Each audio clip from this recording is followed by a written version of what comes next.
وعليكم الصيام كما كتب على الذين من قبلكم لعلكم تتقون۔ حمد و ثنا بزرگی کی بریائی اللہ وحدہ لا شریک کی ذات اقدس و اطہر و بابرکت کے لیے، انگنت لا تعداد درود و سلام سید الاولین سید الآخرین امام المتقین محمد رسول اللہ صلی اللہ علیہ وآلہ وسلم کی ذات مبارکہ مطہرہ پر۔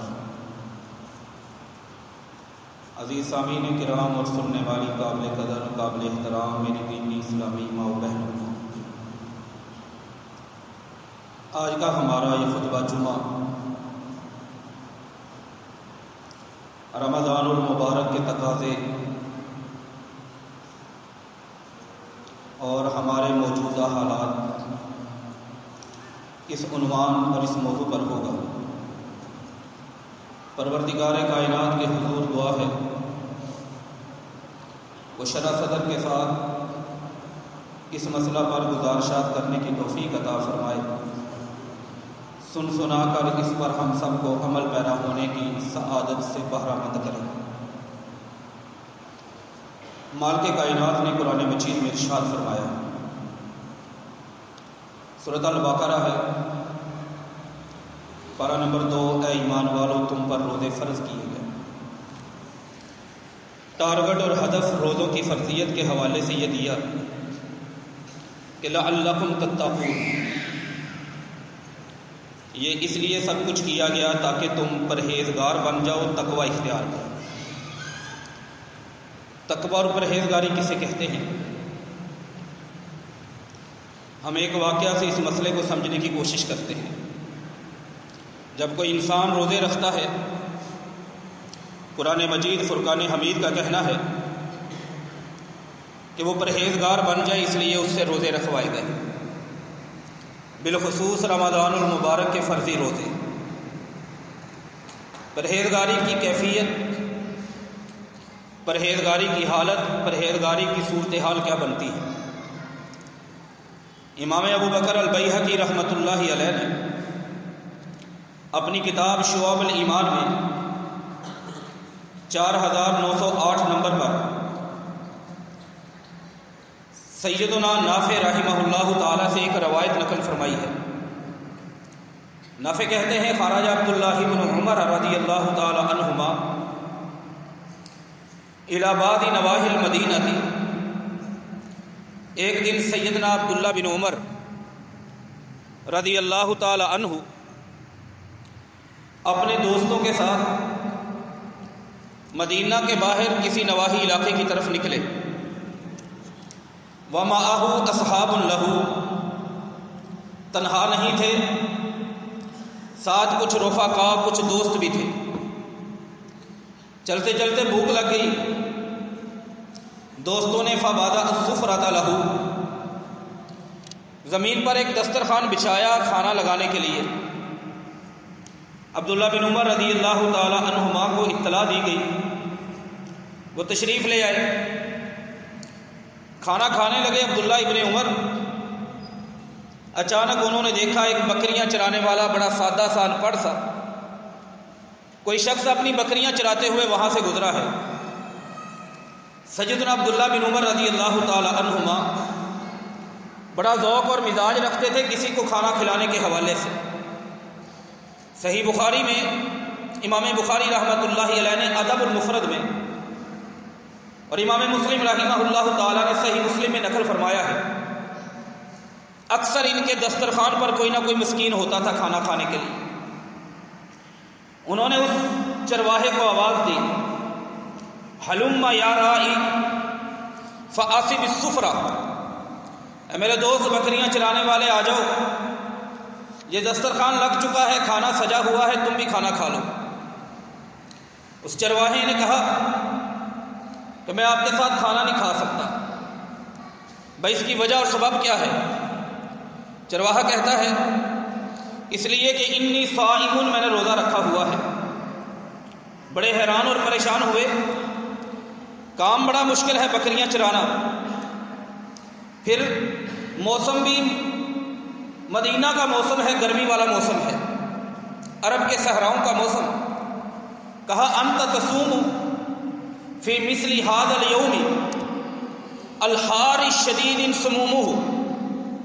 بھائی بڑی عجیب بات ہے، اتنی سخت گرمی میں تیز لو چل رہی ہے اور آپ نے روزہ رکھا ہوا ہے۔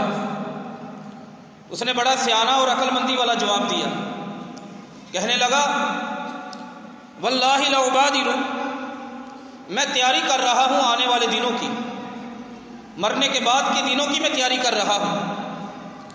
سیدنا عبداللہ بن عمر رضی اللہ تعالی عنہما کے ذہن میں ایک پوائنٹ، ایک نقطہ، ایک ذہن میں بات آئی، وَهُوَ يُرِيدُ أَن يَخْتَبِرَ وَرَعَهُ۔ سوچا کہ روزہ رکھنے والا پرہیزگار اور اللہ سے ڈرنے والا ہوتا ہے، کیوں نہ اس کے تقویٰ کا امتحان لیا جائے، اس کو چیک کیا جائے کہ اس کے اندر تقویٰ اور پرہیزگاری کتنی ہے۔ کہنے لگے ایسے کرو فَهَلْ لَكَ أَن تَبِيعَ لَنَا شَاةً مِّن غَنَمِكَ هَٰذَا، اتنی بکریاں ہیں آپ کے پاس، ایک بکری ہمیں بیچ دو، نُؤْتِيكَ ثَمَنَهَا وَلَحْمَهَا، وہ یہ ہے کہ اس بکری کی قیمت بھی آپ کو دیں گے اور اس بکری کی قیمت کے ساتھ ساتھ اس کو ذبح کرنے کے بعد اس کا گوشت بھی آپ کو ملے گا۔ شام کو بڑی تسلی سے، بڑے اطمینان سے آپ افطاری کر پائیں گے۔ کہنے لگا کہ یہ بکریاں انہا لیست بغنم لی، یہ بکریاں میری نہیں ہیں، یہ بکریاں میرے مالک کی ہیں اور میرا مالک مدینہ میں رہتا ہے، مجھے حق نہیں ہے، استحقاق نہیں ہے میرا کہ میں ان بکریوں میں سے کوئی بکری آپ کے سامنے فروخت کر سکوں، یہ کام نہیں میں کر سکتا۔ سیدنا عبداللہ ابن عمر رضی اللہ تعالی عنہما نے کہا بھلا یہ بھی کوئی پریشانی والی بات ہے؟ عام روٹین ہے کہ ان پہاڑوں میں چرتی ہوئی بکریوں کو کوئی نہ کوئی بھیڑیا کھا جاتا ہے۔ فَقُلْتَ لِسَيِّدِكَ، تو نے بھی اپنے سردار کو جا کے کہہ لینا ہے کہ فَأَكَلَهَا الذِّئْبُ، تیری بکریوں میں سے اگر کوئی بکری کم ہے، یہ روایت امام بیہقی رحمۃ اللہ علیہ کی حدیث کی کتاب شعب الایمان میں 4908 نمبر پر آتی ہے، تو نے کہہ دینا ہے کہ وہ بکری بھیڑیا کھا گیا۔ اس چرواہے نے کیا کمال کا جواب دیا، کہا عبداللہ ابن عمر صرف ایک بات مجھے بتاؤ، جب میں اپنے مالک کے سامنے کھڑا ہو کر یہ لفظ بولوں گا اپنی زبان سے کہ تیری جو بکری کم ہے وہ بکری بھیڑیا کھا گیا ہے، این اللہ، اس وقت اللہ کہاں ہوگا، وَهُوَ رَافِعٌ إِصْبَعَهُ إِلَى السَّمَاءِ، ساتھ ہی اس نے اپنی یہ انگلی آسمان کی طرف کر دی کہ جب میں نے غلط بیانی کرنی ہے، میں نے دو نمبری کرنی ہے، میں نے جھوٹ بولنا ہے، میں اپنے مالک کو دھوکہ دے لوں گا، لیکن مجھے ذرا یہ تو فتویٰ دے دیں آپ کہ میں اپنے اللہ کو کیسے دھوکہ دوں گا، وہ میرا اللہ جو آسمانوں میں ہے وہ اللہ کہاں ہوگا، کیا میری اس چرب زبانی سے، میرے اس بہانے سے کیا میں اپنے اللہ کو بھی دھوکہ دے سکتا ہوں؟ یہ ہے انسان کا روزہ اور یہ ہے تقویٰ۔ جیسے ہم روزہ رکھنے کے بعد دن کو 2 بجے 2:30 بجے شدید گرمی میں کمرہ بند کر کے فریج کھول کے پانی نہیں پیتے، حالانکہ کوئی دیکھنے والی آنکھ نہیں ہے، کوئی ہمیں دیکھنے والا نہیں ہے، دروازے بند ہیں، پردے گرے ہوئے، کھڑکیاں بند ہیں، ہم کیوں پانی نہیں پیتے؟ پیاس لگی، ہونٹ خشک، گلا خشک، زبان خشک، نہیں پانی پیتے، کیوں؟ کہ این اللہ، میرا اللہ کہاں ہے؟ کوئی نہیں دیکھتا تو بھلے نہیں دیکھتا، میرا اللہ تو مجھے دیکھ رہا ہے۔ یہ مسلمان کا روزہ تھا اور یہ مسلمان کی پرہیزگاری تھی۔ لیکن اب رمضان المبارک زندگی میں ایک بار نہیں، 40 رمضان، 50 رمضان میں نے گزار لیے، لیکن میری حالت، میری کیفیت، میرا عمل نہیں بدلتا۔ جھوٹ کے ساتھ رمضان شروع کیا، رمضان 50 گزر گئے، لیکن میرا جھوٹ میرے سچ میں نہیں بدلا، میری حرام روزی میرے حلال روزی میں نہیں بدلی۔ میرے پاکستان میں آج بھی گاڑیوں میں اسی طرح ان سحریوں افطاریوں کے ٹائموں میں گندی فحش فلمیں اور ڈرامے اسی طرح چلتے ہیں۔ شام کو مارکیٹوں اور بازاروں میں چلے جاؤ، لوٹنے والے، دھوکہ دینے والے، ملاوٹیں کرنے والے اسی رنگ ڈھنگ کے ساتھ بلکہ اس سے بھی بڑھ کر اپنے مسلمانوں کو لوٹتے ہوئے نظر آئیں گے۔ اور یہی وجہ ہے کہ یہ رمضان المبارک کا مہینہ اب اس وطن عزیز میں اور پاکستان میں خوشخبریاں اور بشارتیں لے کر نہیں آتا۔ جس طرح اس رمضان المبارک کو اللہ نے ایک اعزاز، ایک شرف اور ایک فضل دیا تھا۔ اٹھا لیں اس پاکستان میں رمضان المبارک کی تاریخ، پیچھے چلے جائیں، سن 1947 میں انگریز سے کون آزاد ہوا تھا؟ صرف میرا پاکستان یا اس کے ساتھ ہندوستان بھی تھا؟ دو ملک آزاد ہوئے، ہندوستان بھی آزاد ہوا، انڈیا بھارت، اور یہ پاکستان بھی آزاد ہوا، رمضان المبارک کا مہینہ۔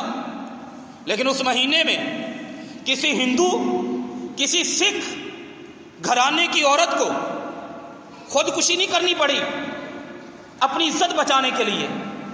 یہ عمل مسلمانوں کی خواتین کے ساتھ ہوا۔ ٹرینیں جلی تو مسلمانوں کی، گھر لوٹے تو مسلمانوں کے، عزتیں لوٹی تو مسلمانوں کی، گلے کٹے تو مسلمانوں کے۔ مہینہ رمضان المبارک کا تھا۔ اسی پاکستان میں پھر رمضان المبارک کا مہینہ 1971 میں آیا، جس کا ذکر کرنا بھی جرم سمجھا جاتا ہے۔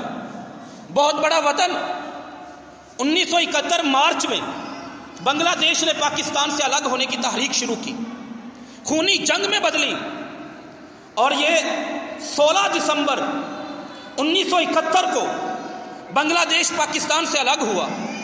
آدھا پاکستان توڑ دیا گیا۔ ہماری فوج لڑ رہی تھی اور دونوں طرف لڑنے والے مسلمان تھے۔ یہ فوج بھی مسلمانوں کی اور وہ بنگلہ دیش، وہاں کی لاشیں بھی مسلمانوں کی۔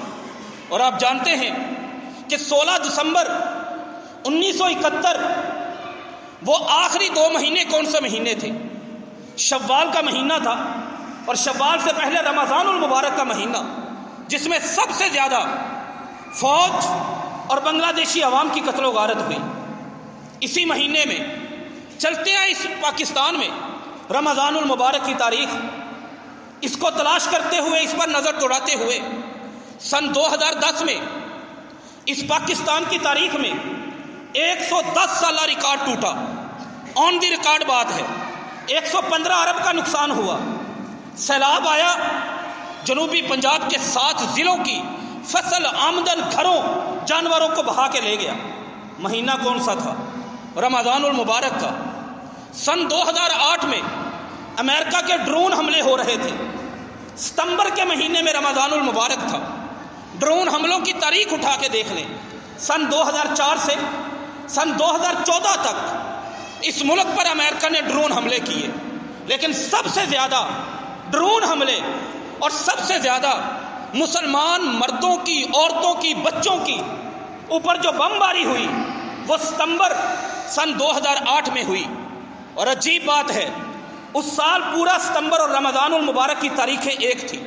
4 ستمبر کو حملہ، 5 ستمبر کو حملہ، 8 ستمبر کو حملہ رمضان المبارک کے مہینے میں۔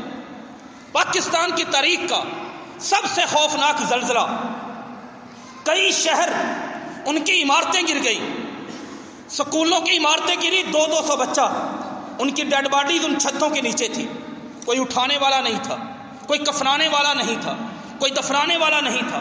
سن 2005، ذرا اپنے ذہن پہ بوجھ ڈالیے، مہینہ کون سا تھا؟ رمضان المبارک کا مہینہ۔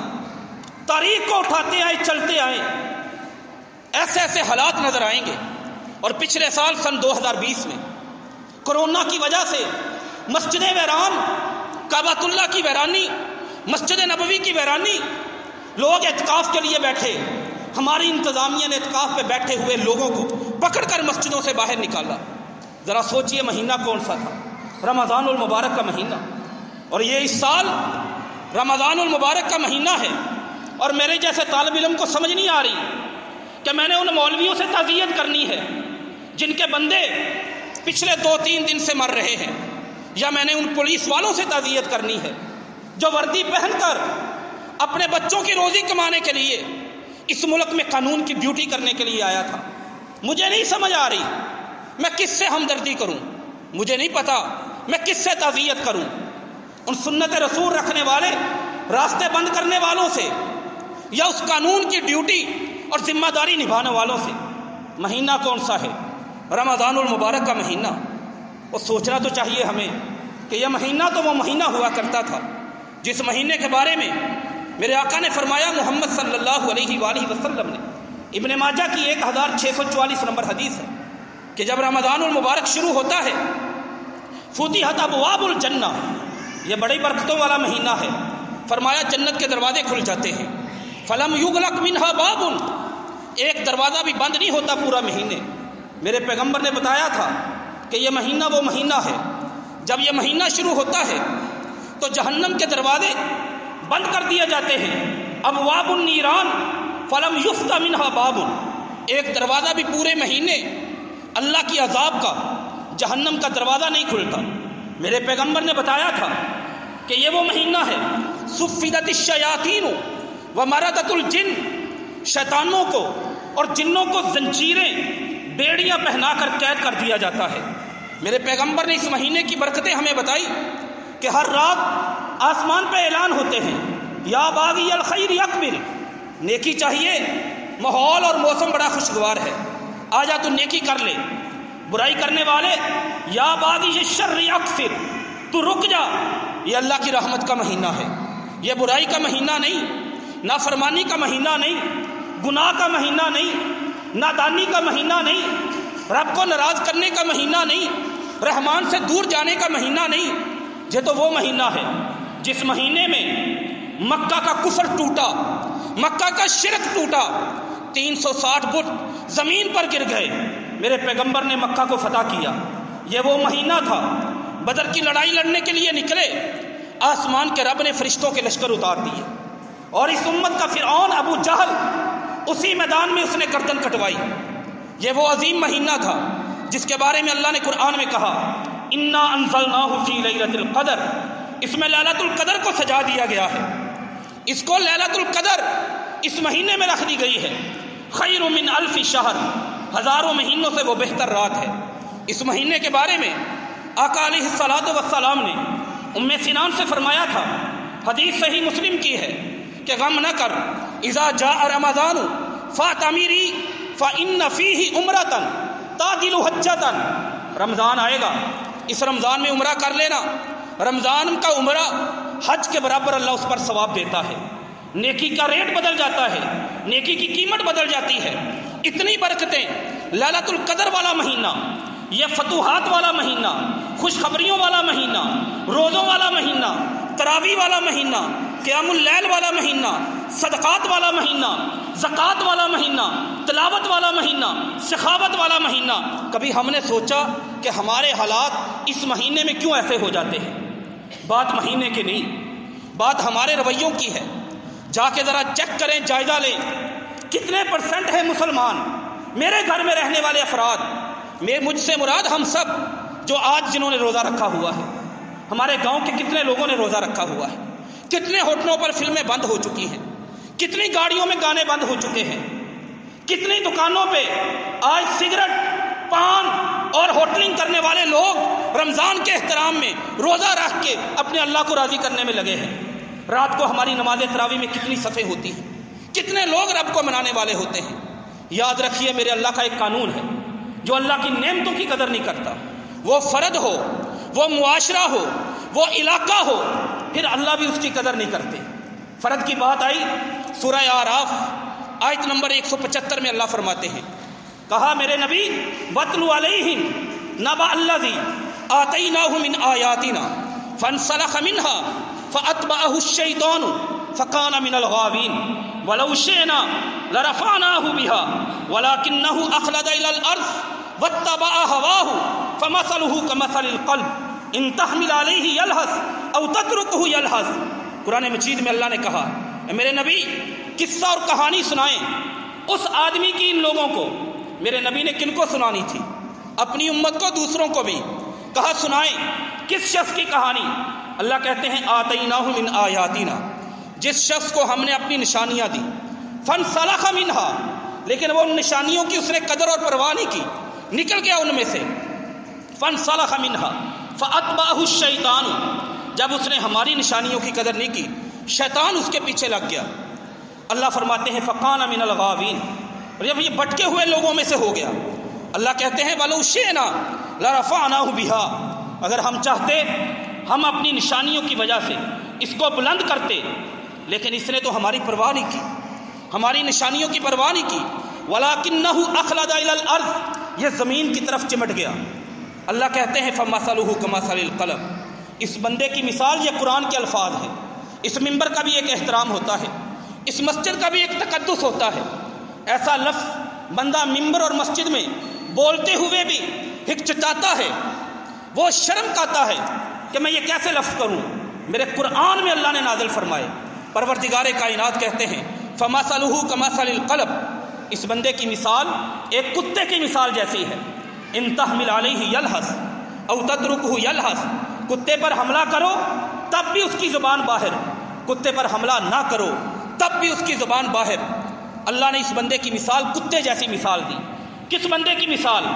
کئی لوگ کہتے ہیں یہ بنی اسرائیل کے شخص بلعم بن باورا کا واقعہ ہے، لیکن مفسرین کی رائے یہ ہے الفاظ میں عموم ہے، جو بھی بندہ اس طرح کا انداز کرتا ہے اللہ کا اس بندے کو جزا اور بدلہ اسی طرح کا ہوتا ہے۔ اللہ کہتے ہیں وَاتَّبَعَ هَوَاهُ، یہ کیوں ہوا؟ اپنی خواہشات کی پیروی۔ روزہ کیوں نہیں رکھتے؟ دل نہیں مانتا۔ روزہ کیوں نہیں رکھتے؟ اس لیے کہ ایمان کے ساتھ محبت نہیں، رمضان کا احترام نہیں، اپنی خواہشات کے ساتھ محبت ہے۔ تراویحاں پڑھنے کو کیوں دل نہیں کرتا؟ نمازوں کی طرف کیوں نہیں آتے؟ بے حیائی سے کیوں نہیں نکلتے؟ برائی سے کیوں نہیں نکلتے؟ عریانیوں سے کیوں نہیں نکلتے؟ فحاشیوں سے کیوں نہیں نکلتے؟ اللہ تعالیٰ نے قرآن مجید میں سوسائٹی کا ذکر کیا، قوم کا ذکر کیا۔ سورۃ انفال ہے، اللہ فرماتے ہیں ذالک بان اللہ لم یکن مغیرا نعمتا انعمها علی قوم حتی یغیروا ما بانفسہم۔ کیا مطلب ہے اس آیت کا؟ کسی قوم پر کسی طبقے پر اللہ کوئی نعمت کر دیتا ہے۔ یہ رمضان کی نعمت تھی، فتح مکہ کی خوشخبری ملتی ہے۔ رمضان نعمت تھی، فرشتے نازل ہوتے ہیں۔ رمضان نعمت تھی کہ لیلۃ القدر ہے۔ رمضان نعمت تھی کہ صحابہ اللہ کو راضی کرتے ہیں، سحری کا وقت ہو جاتا ہے، صحابہ نفل پڑھتے نہیں تھکتے۔ رمضان نعمت تھی کہ میرے نبی ہر سال قرآن پاک رمضان المبارک کے مہینے میں جبریل سے سنا کرتے، جبریل کو سنایا کرتے۔ رمضان نعمت تھی، صحابہ خرچ کیا کرتے۔ رمضان نعمت تھی، پیغمبر آندھیوں سے بھی تیز اللہ کے راستے میں خرچ کرتے۔ لیکن جب نعمت کی قدر نہیں کی، اور اللہ قرآن میں کہتے ہیں جب کوئی نیک قوم اپنی نعمت کی قدر نہیں کرتی، اس نعمت کو حتی یغیروا ما بانفسہم، اللہ کہتے ہیں میں اس نعمت کو اس قوم سے چھینتا نہیں جب تک وہ قوم خود اپنے عمل ایسے نہ کر لے جو عمل اللہ کی نعمت کے چھن جانے کے سبب ہوں، جن کی وجہ سے اللہ اپنی نعمتوں کو دور ہٹا لے۔ قرآن مجید میں اللہ تعالیٰ ایک علاقے کا ذکر کرتے ہیں، بات پاکستان سے چلی تھی، پاکستان میں رمضان المبارک کے حالات سے چلی تھی۔ اللہ قرآن مجید میں ایک علاقے کا ذکر کرتے ہیں، سورہ نحل ہے، آیت نمبر 112 ہے۔ اللہ کہتے ہیں ضرب اللہ مثلا قریۃ آمنۃ مطمئنہ، اللہ بیان کرتا ہے مثال کے طور پر ایک بستی کو۔ اللہ کہتے ہیں وہ بستی ایسی تھی، آمنۃ امن ہی امن تھا، مطمئنہ اطمینان ہی اطمینان تھا، یاتیہا رزقہا، اس بستی کی معیشت اتنی مضبوط تھی، راغدن، ہر طرف سے کھلا رزق آتا تھا۔ لیکن پھر اس بستی نے ایک کام کیا، فکفرت بانعم اللہ فاذاقها اللہ لباس الجوع والخوف بما كانوا يصنعون۔ اس بستی نے اللہ کی نعمتوں کی قدر کرنا چھوڑ دی، اللہ کی نعمتوں کی ناشکری کرنا شروع کر دی۔ کتنے فیصد مسلمان ہیں پاکستان کے جو روزہ رکھنے والے ہیں؟ کتنے فیصد ہیں جنہوں نے رمضان کی وجہ سے اپنے کاروبار میں ملاوٹ سے توبہ کر لی ہو؟ ہم نہیں جانتے مہنگائی کیوں بڑھ جاتی ہے رمضان میں۔ کیا دکاندار مسلمان نہیں ہیں؟ کیا یہ پیاز بیچنے والے، سبزیاں بیچنے والے مسلمان نہیں؟ یہ پھل بیچنے والے مسلمان نہیں؟ یہ دودھ بیچنے والے مسلمان نہیں؟ کن چیزوں کے دہی جمائے جاتے ہیں، کتنا دودھ میں پانی ملایا جاتا ہے، یہ سب کچھ رمضان المبارک کے مہینے میں کلمہ پڑھنے والا، لا الہ الا اللہ پڑھنے والا کر رہا ہے۔ حقیقت میں وہ کبیرہ گناہوں کا ارتکاب نہیں، اللہ کی نعمت کی ناشکری کرتا ہے، اللہ کی نعمت کی ناقدری کرتا ہے۔ اور یاد رکھو جب لوگ ایسا انداز اپنا لیتے ہیں، مسند احمد بن حنبل میں حدیث، نبی کریم صلی اللہ علیہ وآلہ وسلم نے فرمایا کوئی علاقہ ہوتا ہے، کوئی قوم ہوتی ہے، اس میں سے کچھ لوگ گمراہ ہو جاتے ہیں، فَأَمَّهُمُ اللَّهُ بِعَذَابٍ وَفِيهِمْ أُنَاسٌ صَالِحُونَ، اللہ پوری بستی پر، پورے علاقے پر، پوری ریاست پر، پوری اسٹیٹ پر، پوری سلطنت پر، پوری مملکت پر، پورے لوگوں پر اپنا عذاب اتار دیتا ہے، سب کو اللہ کا عذاب اپنی لپیٹ میں لے لیتا ہے۔ کسی صحابی نے تڑپ کے سوال کیا، اللہ کے نبی صلی اللہ علیہ وسلم بات سمجھ نہیں آئی، نیک لوگوں کا کیا قصور؟ فرمایا نیک لوگوں کو اللہ کل قیامت والے دن ان کی نیکی کی وجہ سے، ان کے تقوی کی وجہ سے ان سے الگ کر دے گا، لیکن عذاب کے اندر وہ بھی اسی عذاب کا شکار ہو جاتے ہیں۔ الداء والدواء، امام ابن القیم رحمہ اللہ تعالیٰ کی کتاب، صفحہ نمبر 44 ہے، مسند احمد بن حنبل کے حوالے سے ایک بڑا خوبصورت انہوں نے واقعہ نقل کیا۔ مسلمانوں نے قبرص پڑھتے ہیں لوگ اسے، قبرص کا علاقہ ہے، اس کو فتح کر لیا، کاف کے اوپر بھی ضمہ، را کے اوپر بھی ضمہ۔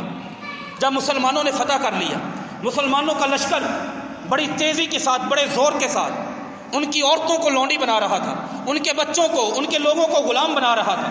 لیکن کچھ لوگوں نے دیکھا، جبیر بن نفیر کہتے ہیں، رأیت ابا الدرداء رضی اللہ تعالی عنہ وہو یبکی جالسا وحدہ، میں نے دیکھا ایک کونے میں، ایک نکر میں اکیلے بیٹھے ابو الدرداء رضی اللہ تعالی عنہ زارو کتار رو رہے تھے۔ میں بڑا حیران اور پریشان، میں وہاں سے نکلا، سیدھا ابو الدرداء کے پاس گیا رضی اللہ تعالی عنہ، اے ابو الدرداء ای شیء یبقیک، آپ کیوں رو رہے ہیں؟ آج تو بڑی خوشی کا دن ہے، اعز اللہ الاسلام، اللہ نے اسلام کو عزت دی، اللہ نے ہمیں فتح دی، اللہ نے ہمیں قوت دی، اللہ نے ہمیں طاقت دی، کفر کا سر نیچے چلا گیا، آج ان کو شکست ہو گئی، رونا ان کو چاہیے، ہمیں نہیں۔ ان کے بچے رو رہے ہیں کیونکہ ان کو غلام بنایا جا رہا ہے، ان کے نوجوانوں کو غلام بنایا جا رہا ہے۔ یہاں پہ ابو الدرداء رضی اللہ تعالی عنہ وہ کہنے لگے، میں اسی منظر کو دیکھ کے رو رہا ہوں، اس لیے بینما امت قاہرۃ ظاہرۃ لہم الملک، دنیا کا قانون یہ ہے کہ اس دنیا میں ایک سٹیٹ ہوتی ہے، ایک ریاست ہوتی ہے، ایک قوم ہوتی ہے، ان کے پاس طاقت بھی ہوتی ہے، ان کے پاس قوت بھی ہوتی ہے، ان کے پاس حکومت بھی ہوتی ہے، اور وہ اللہ تعالیٰ کے حکموں کی پابندی کرتی ہے، اللہ انہیں عزت دیتا ہے، پھر اچانک اضاعوا امر اللہ، وہ اللہ تعالیٰ کے دین کو ضائع کرنا شروع کر دیتی ہے۔ وہ قوم، وہ ملک، وہ ریاست، وہ سلطنت، وہ اسٹیٹ جب وہ اللہ کے حکم کو ضائع کرنا شروع کر دیتی ہے، پھر اللہ تعالیٰ اسی قوم کو ذلیل بنا دیتا ہے، پھر معاملہ وہ ہو جاتا ہے کما ترا، جو آپ کی آنکھیں دیکھ رہی ہیں۔ ان کے افراد ہوتے ہیں لیکن اپنا دفاع نہیں کر سکتے، ان کی دولت ہوتی ہے لیکن ان کی عزت نہیں بچتی، پھر آزادی ان کی سلب ہو جاتی ہے، وہ غلامی میں چلے جاتے ہیں۔ ابو الدرداء کہنے لگے، اے جبیر، میری آنسوؤں کی وجہ، میرے رونے کی وجہ، میرے تڑپنے کی وجہ ان لوگوں کا جنگ ہار جانا نہیں ہے، میرے رونے کی وجہ مسلمانوں کا وہ عمل ہے۔ میں ڈرتا ہوں کہیں ایسا نہ ہو کل کو یہ مسلمان بھی اللہ کے دین کو ضائع کرنا شروع کر دیں، اللہ کے دین کی قدر کرنا شروع کر دیں۔ آج جو کہانی، آج جو وقت، آج جو زمانہ، آج تاریخ کے جو اوراق ان پر لکھے جا رہے ہیں، یہی اوراق مسلمانوں کے ساتھ لکھے جانا شروع ہو جائے۔ یہ مسئلہ ہمیں سمجھ آتا ہے۔ اللہ کے لیے یہ رمضان کی گھڑیاں بڑی عظیم گھڑیاں ہیں، اپنے گناہوں سے ہمیں توبہ کرنی چاہیے، اپنے رب کو منانا چاہیے۔ یقین کریں، رشتہ دار ناراض ہو جائیں منانا بڑی مشکل، بھائی ناراض ہو جائے منانا مشکل ہے، بہن ناراض ہو جائے منانا مشکل ہے، باپ ناراض ہو جائے منانا مشکل ہے، ماں ناراض ہو جائے منانا مشکل ہے، استاد ناراض ہو جائے منانا بڑا مشکل ہے، لیکن جب میرا اللہ ناراض ہو جائے، کعبے کے رب کی قسم منانا مشکل نہیں۔ صرف اور صرف اس دل میں شرمندگی چاہیے، اس دل میں عزم چاہیے کہ یا اللہ تیرا بندہ ہوں، غلطیاں کر گیا، گناہ کر گیا، یہ تیرا مہینہ رمضان المبارک کا مہینہ، یہ برکتوں والا مہینہ، اس میں نیکی کا بدلہ زیادہ ہے، نیکی کی جزا زیادہ ہے، تیری رضا زیادہ ہے، تیرے انعام زیادہ ہے، تیری نعمتیں زیادہ ہیں۔ یا اللہ اس میں میں تجھ سے معافی مانگتا ہوں، میں تجھ سے توبہ کرتا ہوں، یا اللہ تو مجھے معاف کر دے۔ زندگی ایک آدمی رمضان کے روزوں کی پامالی کرتا ہے، کیوں کرتا ہے؟ وجہ اور سبب کیا ہے؟ رمضان میں لوٹ خسوٹ کرتا ہے، کیا وجہ ہے؟ رمضان میں دو نمبری کرتا ہے، کیا وجہ ہے؟ رمضان میں بے ایمانی کرتا ہے، کیا وجہ ہے؟ رمضان میں جھوٹ بولتا ہے، مکاریاں، یاریاں، جھوٹے، فریب، دھوکے، لالچ دیتا ہے، وجہ کیا ہو سکتی ہے؟ زیادہ سے زیادہ یہی نا کہ وہ اپنی زندگی کو اطمینان والی زندگی بنانا چاہتا ہے، اپنی زندگی کو ایک بہترین اور آئیڈیل زندگی بنانا چاہتا ہے۔ غلط سوچا ہے ہم نے۔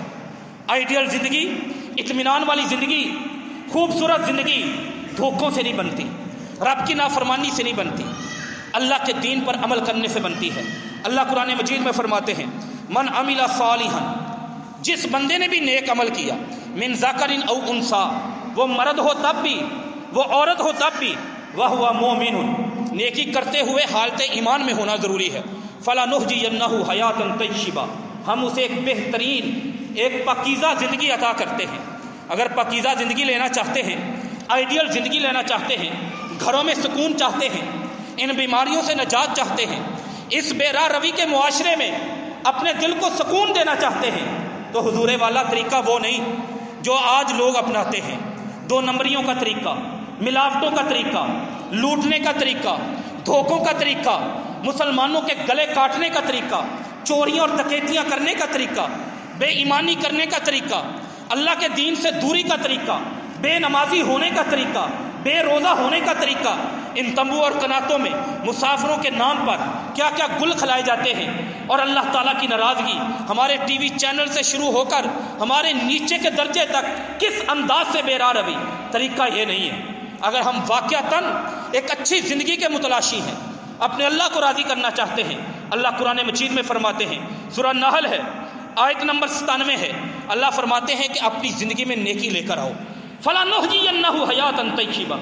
اہل علم جانتے ہیں یہاں پہ اسلوب قسم کا ہے، اسلوب قسم کا، نون تاکید کے ساتھ، لام تاکید کے ساتھ لفظ کا ترجمہ کروں تو ترجمہ یہ بنتا ہے کہ ہم ہر صورت ایک پاکیزہ زندگی تمہیں دیں گے۔ کرنا کیا ہے؟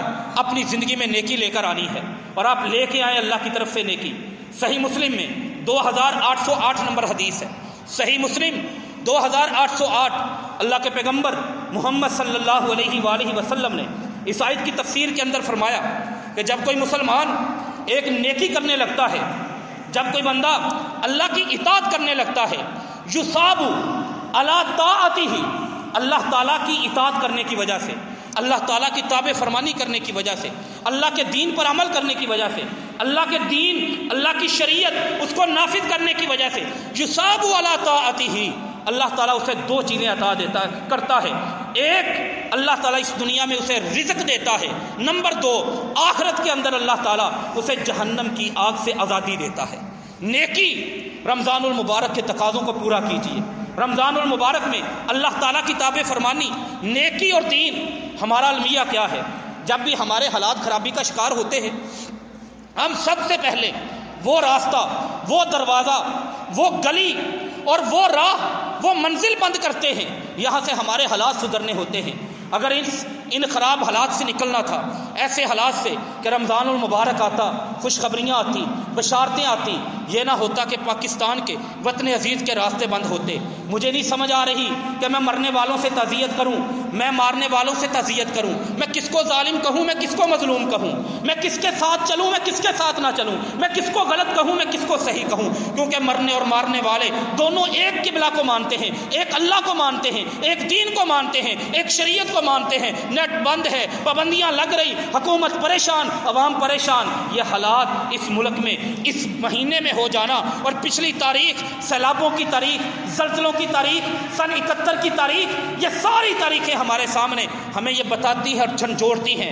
اگر ہم واقعتاً اپنے ملک کے ساتھ مخلص ہیں، اپنے دین کے ساتھ مخلص ہیں، اپنے آپ کے ساتھ مخلص ہیں، اور اپنے اللہ کے ساتھ مخلص ہیں، اپنی شریعت کے ساتھ مخلص ہیں، ان وباؤں کو، ان بلاؤں کو، ان آزمائشوں کو، ان مصیبتوں کو نکالنا چاہتے ہیں، پھر واحد راستہ اللہ کے دین کی طرف آنا ہے۔ اور اپنی معیشت کو اگر ہم بہتر کرنا چاہتے ہیں، وہ اللہ کے دین کے ساتھ، جامع ترمذی میں 2035 نمبر حدیث، بندہ سوچتا کیا ہے اور اللہ تعالیٰ بندے کے ساتھ کرتے کیا ہیں، اس مسئلے کو سمجھیے۔ جب ہمارے حالات تنگ ہوتے ہیں، سب سے پہلے مدرسے کا چندہ بند کر دو، سب سے پہلے مدرسے کا چندہ بند کر دو، سب سے پہلے یتیم کی مدد بند کر دو، بیوہ کی مدد بند کر دو، مفلس کی مدد بند کر دو، نادار کی مدد بند کر دو، غریبوں کے ساتھ اچھائی کرنا چھوڑ دو، مسکینوں کو دینا چھوڑ دو، میرا تو اپنا چولہا نہیں جلتا، میرا تو اپنا پیٹ نہیں بھرتا، میری تو اپنے گھر کی جو روزی روٹی ہے وہ سروائیو نہیں کرتی، میں لوگوں کو کیسا دوں؟ لینے کا معاملہ تو وہی تھا، جو بند کرنے لگے وہی معاملہ تھا، یہاں سے رزق آنا تھا۔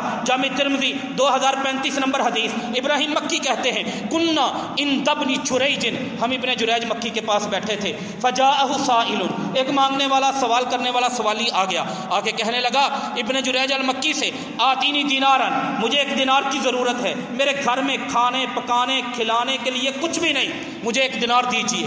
ابن جریج المکی نے فقال لخازنہ، اپنے اکاؤنٹنٹ منشی کو بلایا، کہا آتی ہی دینارن، آپ ایک دینار اسے دے دیں۔ منشی بڑے سیانے ہوتے ہیں، اکاؤنٹنٹ بڑے سیانے ہوتے ہیں، کہنے لگا ما عندی الا دینار واحد، میرے پاس تو ایک ہی دینار ہے۔ آپ کہتے ہیں آپ مالک ہیں، میں اسے دے دیتا ہوں، لیکن لجوتا و عیالک، نہ آپ کے لیے کچھ بچے گا، نہ آپ کے اہل و عیال کے لیے کچھ بچے گا، جو آپ کہتے ہیں۔ تو ابن جریج المکی رحمہ اللہ نے فرمایا کہ مالک میں ہوں نا، میرا حکم، میرا آرڈر ہے، آتی ہی دینارن، اس کو ایک دینار دے دے۔ دینار دے دیا، وہ چلا گیا دینار لے کے۔ یہ ہے اللہ کی طرف سے، اللہ کے دین کی وجہ سے، اللہ کی شریعت کی وجہ سے ایک درد بندے کے سینے کے اندر کہ میں نے اللہ کے دین پہ عمل کرنا ہے، اور وہیں سے معیشت کھلتی ہے، وہیں سے حالات بہتر ہوتے ہیں، وہیں سے زندگی بہتر ہوتی ہے۔ ابن جریج المکی رحمہ اللہ تعالیٰ کے شاگرد ابراہیم مکی فرماتے ہیں، سند حدیث کی صحیح، جامع ترمذی 2035 نمبر حدیث 2035، کہتے ہیں اسی مجلس میں کوئی بندہ اٹھ کے نہیں گیا، چند لمحے گزرے، فجاء رجل بسرۃ و کتاب، ایک آدمی آتا ہے، ہاتھ میں ایک تھیلی پکڑی ہوئی ہے اور ایک خط پرانے زمانے کا پکڑا ہوا ہے، خط کھولتا ہے، پڑھنا شروع کر دیتا ہے، وہ جو چمڑے پہ خط لکھے ہوتے تھے کھولا، پڑھنا شروع کر دیا۔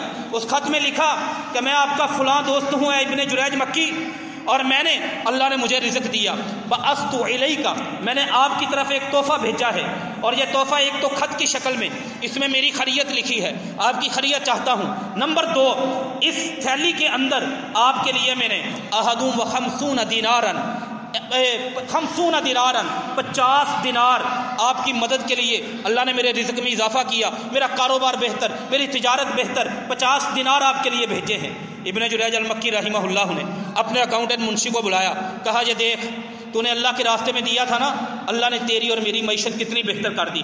کہاں پہ ایک دینار 4.25 گرام سونا، 4.25، اور کہاں پہ 50 گرام، تقریباً 18 تولے، کمی بیشی اللہ معاف فرمائے، تقریباً 18 تولے سونا بنتا ہے، اللہ تعالیٰ نے وہیں پہ عطا کر دیا۔ کہا لے گن، وہ منشی نے، وہ اکاؤنٹنٹ نے وہ تھیلی پکڑی، وہ تھیلی کو الٹا کیا، دیناروں کی گنتی شروع کر دی، ایک مرتبہ گنے، 2 مرتبہ گنے، دینار 50 نہیں تھے، خط میں ریٹن، خط میں لکھا ہوا کہ 50 دینارن، 50 دینار بھیجے ہیں، لیکن تھیلی میں 50 نہیں، تھیلی میں جو دینار ہیں 51، وہ 51 ہیں۔ کہا حضور یہ دینار 50 نہیں، یہ تو 51 51 ہیں۔ ابن جریج المکی رحمہ اللہ نے فرمایا میرے اللہ کے کرم دیکھ، جو دینار تو نے دیا تھا اللہ نے پہلے وہ تجھے دیا ہے، اور 50 تجھے اوپر عطا کیے ہیں۔ بندے کی معیشت، بندے کے حالات، بندے کی زندگی اللہ کے دین پر عمل کرنے سے بہتر ہوتی ہے، دین سے نکلنے سے بہتر نہیں ہوتی۔ حنابلہ کے اندر ایک بہت بڑے امام گزرے ہیں، قاضی ابو بکر محمد بن عبد الباقی، بہت مشہور نام ہے، سیر اعلام النبلاء، امام ذہبی کی کتاب کھولیں، لکھنا شروع، پڑھنا شروع کریں، اللہ کی قسم میں تو حیران رہ گیا، اس بندے کی تاریخ پڑھنے لگا، اس بندے کے حالات پڑھنے لگا۔ امام ذہبی رحمۃ اللہ علیہ نے سیر اعلام النبلاء میں محدثین کی زندگیوں پر لکھی ہوئی کتاب، جب ان کا ذکر کیا تقریباً 25-26 ان کے سٹیٹس بیان کیے کہ یہ عالم بھی تھے، یہ محدث بھی تھے، یہ نحوی بھی تھے، یہ صرفی بھی تھے، یہ منطقی بھی تھے، یہ قاضی بھی تھے۔ کہتے ہیں کہ میں نے دنیا میں بہت کم ایسے لوگ دیکھے ہیں جن کو اللہ تعالیٰ نے ہر طرح کا علم عطا فرمایا ہو، ہر طرح کا اللہ تعالیٰ نے ان کو ملکہ عطا فرمایا ہو۔ قاضی ابو بکر محمد بن عبد الباقی کی، میں نے ان کے حالات پڑھنے شروع کر دیے، ان کی زندگی پڑھنا شروع کر دی۔ عرض کیا کر رہا تھا کہ اگر ہم اپنی زندگی کو بہتر کرنا چاہتے ہیں، معاشرے کو بہتر کرنا چاہتے ہیں، ملک اور ریاست کو بہتر کرنا چاہتے ہیں، حالات کو بہتر کرنا چاہتے ہیں، اصل راستہ وہ نہیں جو لوگ اپناتے ہیں۔ رمضان کے مہینے میں سبزیوں میں بے ایمانی، رمضان کے مہینے میں پھلوں میں بے ایمانی، مہنگائی کے طوفان، مہنگائی کے سیلاب، ملاوٹیں، خیاریاں، اشاریاں، مکاریاں، لالچ، فریب۔ کیا رمضان آیا ہم مسلمانوں نے ڈر کے چوریوں سے توبہ کر لی؟ اب اخبار میں نہیں آتا کہ چوری ہو گئی، اب اخبار میں نہیں آتا کہ بچے اور بچیوں کو اٹھا کے لوگوں نے منہ کالا کر لیا، اب قتل کی خبریں چھپنا اخبار میں بند ہو گئی۔ اگر نہیں بند ہوئی تو ہمیں سوچنا چاہیے کہ ہم اللہ کی اس نعمت کی قدر کرنے والے نہیں ہیں۔ ہم اللہ کی اس نعمت، اس کا احسان اللہ تعالیٰ کا جو ہم پر ہے، وہ رمضان کا مہینہ انزل فیہ القرآن، جس میں رب نے قرآن دیا، جس میں رب نے مکہ کو فتح کیا، جس میں بدر کی فتح اللہ نے مسلمانوں کے سر پہ سجا دی، وہ رمضان جس میں لیلۃ القدر کی برکت والی رات، جس میں تنزل الملائکۃ والروح، فرشتوں کا نزول، جس میں بخشش کے اعلان، جس میں نیکی کا ریٹ بڑھ گیا، جس میں حج اور عمرہ اس کا فرق اللہ تعالیٰ نے اس طرح سے کر دیا، تھوڑا خرچ کر کے، تھوڑی محنت کر کے تم عمرہ کرو، اللہ حج کے برابر ثواب دیں گے۔ اس میں بھی اگر ہمارے معذرت کے ساتھ الفاظ سخت ہیں، ہم نے اپنے کرتوت نہیں بدلے، ہم نے اپنی عادتیں نہیں بدلی، ہم نے اپنے رویے نہیں بدلے، ہم نے اپنے نظریے نہیں بدلے، ہم نے اپنی سوچیں نہیں بدلی، ہم اللہ کے دین کی طرف نہیں پلٹے، اور یہ رمضان بھی میرے پچھلے 25 رمضانوں کی طرح، 35 رمضانوں کی طرح، 45 رمضانوں کی طرح، 50-60 رمضانوں کی طرح گزر گیا۔ میں داڑھی منڈا تھا، آج بھی میں داڑھی منڈا ہوں، میں جھوٹ بولتا تھا، اس رمضان میں بھی جھوٹ میرے جاری ہیں، میں حرام کھاتا تھا، حلال کی روزی کے لیے میں نے اللہ سے توبہ نہیں کی، میں چوریاں کرتا تھا، آج بھی چوریاں میری چالو ہیں، میں ڈکیتیاں کرتا تھا، آج بھی ڈکیتیاں چالو ہیں، میں فلمیں دیکھتا تھا، اگر بحیثیت مسلمان میں نے توبہ نہیں کی، زنا کی طرف میری بد نظری تھی، میرا ہاتھ بڑھتا تھا، میرے قدم بڑھتے تھے، میرا دل دھڑکتا تھا، اور میں نے توبہ نہیں کی، سمجھ لیجئے کہ ہم نے رمضان کے ساتھ دھوکہ کیا ہے۔ پھر رمضان ایسے ہی آتے ہیں جس میں رمضان تو آتا ہے لیکن اللہ کی طرف سے زلزلہ کی صورت میں، اللہ کی طرف سے سیلابوں کی صورت میں، اللہ کی طرف سے جنگوں کی صورت میں، اللہ کی طرف سے بندشوں کی صورت میں، اللہ کی طرف سے یا بمبوں کی صورت میں، ایسی چیزیں بھی ساتھ آنا شروع ہو جاتی ہیں۔ ذمہ دار کون ہوتے ہیں؟ قرآن کہتا ہے فَكَفَرَتْ بِأَنْعَمِ اللَّهِ، ذمہ دار وہ ہوتے ہیں جو اللہ کی نعمتوں کی قدر نہیں کرتے۔ ذمہ دار کون ہوتے ہیں؟ وَاتْلُ عَلَيْهِمْ نَبَأَ الَّذِي، قرآن کہتا ہے ذمہ دار وہ ہوتے ہیں جو اللہ کی طرف پلٹ کے نہیں آتے۔ ذمہ دار کون ہوتے ہیں؟ اللہ کہتے ہیں ذَلِكَ بِأَنَّ اللَّهَ لَمْ يَكُ مُغَيِّرًا نِعْمَةً، ذمہ دار وہ ہوتے ہیں جو اللہ کی نعمت سے فائدہ اٹھانے کی کوشش نہیں کرتے، پلٹ آئیں اللہ کے دین کی طرف، زندگی کتنی خوبصورت ہو جاتی ہے۔ یہ قاضی ابو بکر محمد بن عبد الباقی کا واقعہ ابن رجب حنبلی نے ذیل طبقات الحنابلہ میں جلد نمبر 1 صفحہ نمبر 44 پہ صحیح سند کے ساتھ نقل فرمایا ہے۔ قاضی صاحب کہتے ہیں میں حج کرنے کے لیے گیا، مکہ میں موجود تھا، ایک دن فَأَصَابَنِي جُوعٌ شَدِيدٌ، بڑی شدید بھوک لگی، میں مکہ کی گلی میں چل رہا تھا، اچانک میں نے دیکھا کہ مجھے سامنے کسی کا آجیدو لقطتاً، مجھے کسی کی گری ہوئی ایک چیز ملی، میں نے بڑھ کر وہ چیز اٹھا لی، میں نے اس کا بندن کھول کے دیکھا، اس کے اندر ایسے قیمتی اور خوبصورت موتی تھے جیسے میں نے کبھی زندگی میں نہیں دیکھے تھے، میں نے اس کو اندر اوپر سے بند کر لیا۔ اب ذرا سوچیں، 2 منٹ کے لیے دیکھیں کہ بندے کو بھوک بھی لگی ہو، بندہ پردیس میں بھی ہو،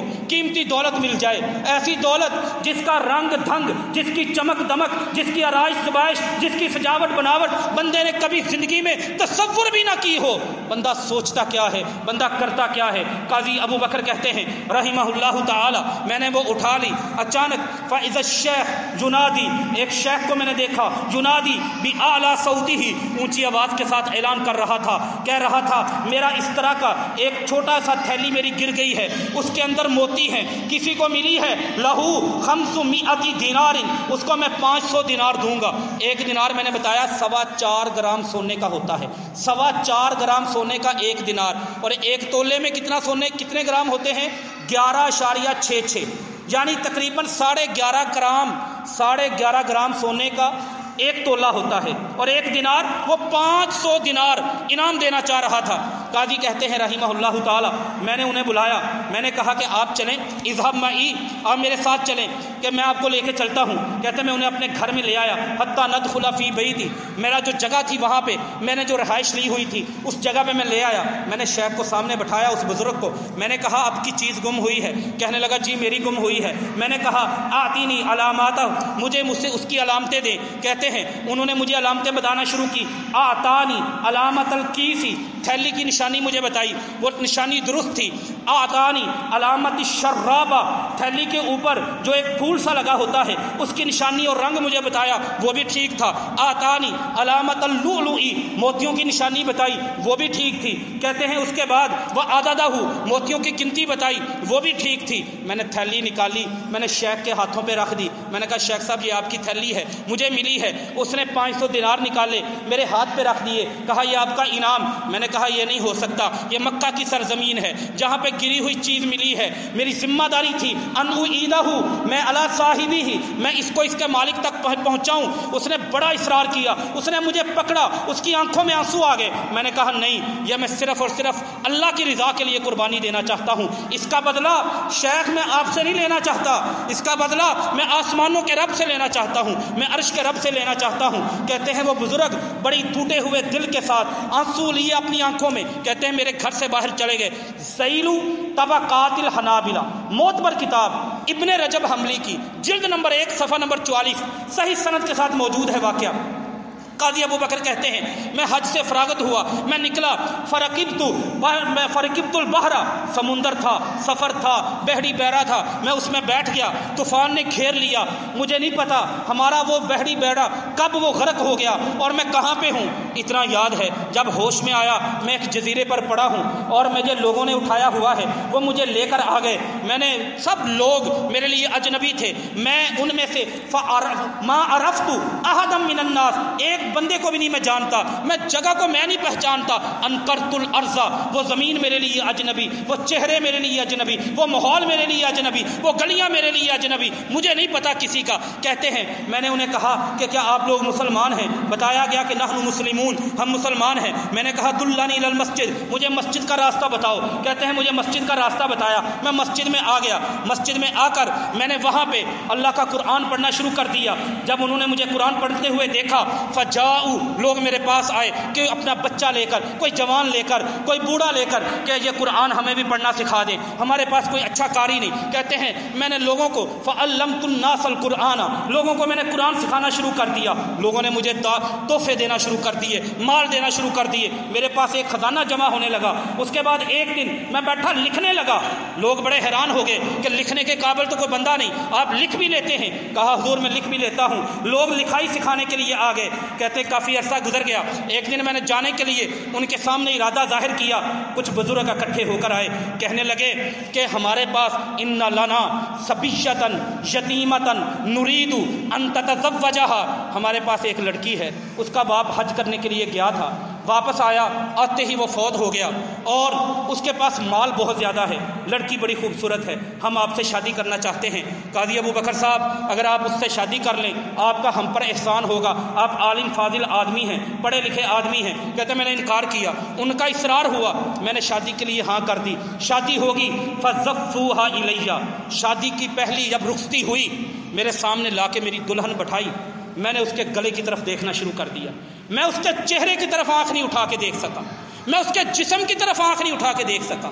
بچی نے رونا شروع کر دیا، روتی روتی اٹھ کے بھاگ کے بزرگوں کے پاس چلی گئی۔ بزرگ میرے پاس آئے، کہا شیخ آپ نے اچھا نہیں کیا، آپ قرآن پڑھانے والے، لوگوں کو لکھائی سکھانے والے، مسجد میں دن رات گزارنے والے، آپ سے یہ توقع نہ تھی، آپ نے یہ اچھا نہیں کیا۔ میں نے کہا میرا جرم کیا ہے؟ کہا آپ نے اس کے گلے میں ایک موتیوں کا ہار دیکھا، اسے دیکھنا شروع کر دیا، اس کی دولت سے آپ کو اتنا سروکار، آپ نے یہ نہیں سوچا کہ اس کے سر پہ باپ کا سایہ نہیں ہے، اس کے سر پہ ماں کا سایہ نہیں ہے، اسے آپ کی ہمدردی کی ضرورت ہے، آپ نے آنکھ ہی اس کی دولت پہ۔ تو میں نے کہا حضور بات دولت کی نہیں، اس کے گلے میں جو موتیوں کا ہار ہے یہ تو میں نے مکہ کی سرزمین سے مجھے ملا تھا، میں نے ایک بوڑھے بزرگ کو دیا تھا۔ کہتے ہیں ان لوگوں نے اتنی زور سے فحللوا، اپنے علاقے میں اتنی زور سے انہوں نے اللہ اکبر کہا کہ ان کی پوری آبادی وہاں پہ جمع ہو گئی۔ پھر انہوں نے کہا کہ وہ بزرگ جب سے آئے تھے ان کی زبان پہ ایک ہی جملہ تھا کہ میں نے اپنی پوری زندگی میں رأیت مسلما واحدا، ایک بندہ دیکھا ہے جو صحیح معنوں میں مسلمان ہے، اور وہ میں نے مکہ کی گلیوں میں دیکھا، میری کروڑوں کی دولت اس کے پاس پہنچی، لیکن اس نے نہ تو دولت میری کو ہڑپ کیا اور نہ ہی اس نے میرا انعام وصول کیا۔ اللہ کی رضا کے لیے اس بندے نے وہ دولت مجھے واپس کر دی۔ کہا میں آج سوچ رہا تھا اس اللہ کی اس حکمت پر، اس تقسیم پر، اور اللہ تعالیٰ کے اس فیصلے پر کہ اس اللہ نے آج وہ دولت دوبارہ جو میں نے اللہ کی رضا کے لیے اس کے مالک تک پہنچا دی۔ ہم بھی مسلمان ہیں نا کہ پلاٹ بیچتے ہیں اور قبضے کر لیتے ہیں، اس کی ہمت نہیں ہوتی کہ وہ جگہ لینے کے بعد دوبارہ ہم سے وصول کر پائے۔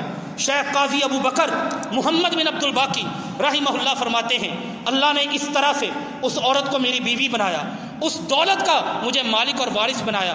چند مہینوں کے بعد وہ لڑکی فوت ہو گئی، اس کی وراثت میرے پاس آ گئی، اور اس سے پھر بعد میں جو بعد کے حصے دار تھے انہوں نے بھی ساری چیزیں مجھے عطا کر دی۔ میں اللہ کے فیصلے پر آج بھی راضی ہوں۔ لوگ بڑے حیران ہیں کہ اس عالم دین کے پاس اتنی دولت کہاں سے آئی اور کیسے آئی، پھر لوگ ان کا یہ واقعہ بھی بیان کرتے ہیں۔ اس واقعے کو عرض کرنے کا مقصد یہ تھا کہ اگر ہم اللہ کے لیے مخلص ہو جائیں، اللہ کی عزت کی قسم یہ دنیا اللہ ہمارے لیے آسان کر دے گا۔ اور رمضان سے بہتر دن نہیں ہے، رمضان سے بہتر راتیں نہیں ہیں، رمضان سے بہتر گھڑیاں نہیں ہیں۔ اپنے اللہ کو اگر ہم منانا چاہتے ہیں تو یہ اللہ کو منانے کا سب سے بہترین موسم ہے۔ اللہ سے دعا ہے اللہ ہم سب کو عمل کی توفیق عطا فرمائے۔ وما علینا الا البلاغ المبین۔